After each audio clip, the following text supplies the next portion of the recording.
যে সমস্ত রোগী বিস্তৃতি লাভ করেছে সেই রোগীগুলোকে কিন্তু আর অপারেশন কিংবা রেডিয়েশন দিয়ে হেল্প করা যায় না। তাদের জন্য দরকার হয় কেমোথেরাপি, তাদের জন্য দরকার হয় অ্যান্টি অ্যান্ড্রোজেন, তাদের জন্য দরকার হয় রিসেপ্টর ব্লকার, তাদের জন্য দরকার হয় অ্যান্ড্রোজেন অ্যাক্সিস ব্লকার, এই ধরনের ওষুধপত্রগুলো দরকার হয়। আনন্দের কথা হলো যে এই সমস্ত ওষুধ কিন্তু আমাদের দেশে মাল্টিপল কোম্পানি তৈরি করছেন। আমাদের যারা স্পন্সর তারাও এই ওষুধগুলো তৈরি করেন, এবং শুধু তৈরি করেন না, এই ওষুধগুলো বিদেশে রপ্তানিও করেন।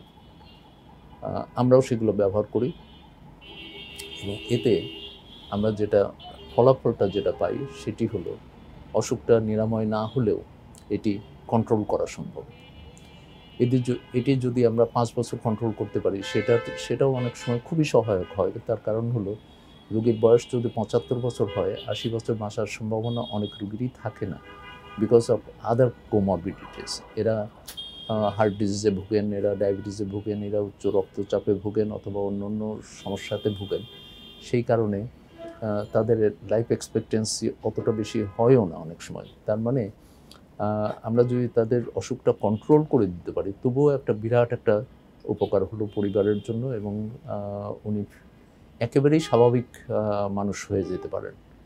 তাকে যদি আমরা ঠিকঠাক মতো যদি ওষুধগুলো সেবনের ব্যাপারে এবং অ্যাডমিনিস্ট্রেশন যদি ঠিকঠাক করে দেয়া যায়, তাহলে তারা দীর্ঘদিন ভালো থাকেন।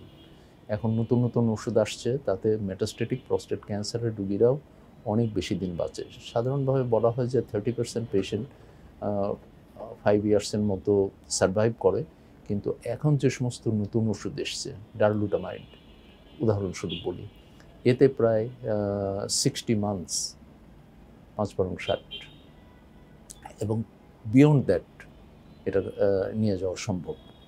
এরপরে আরও ওষুধ আসছে, হয়তোবা সেগুলো আরও কার্যকরী হবে। প্রস্টেট ক্যান্সার বলতে গেলে আমি অবশ্যই বলবো যে আমরা প্রায় জয় করে ফেলেছি। এটা আমরা তো ভালো করেই ফেলতে পারি যদি আমরা প্রাথমিক অবস্থায় নির্ণয় করতে পারি।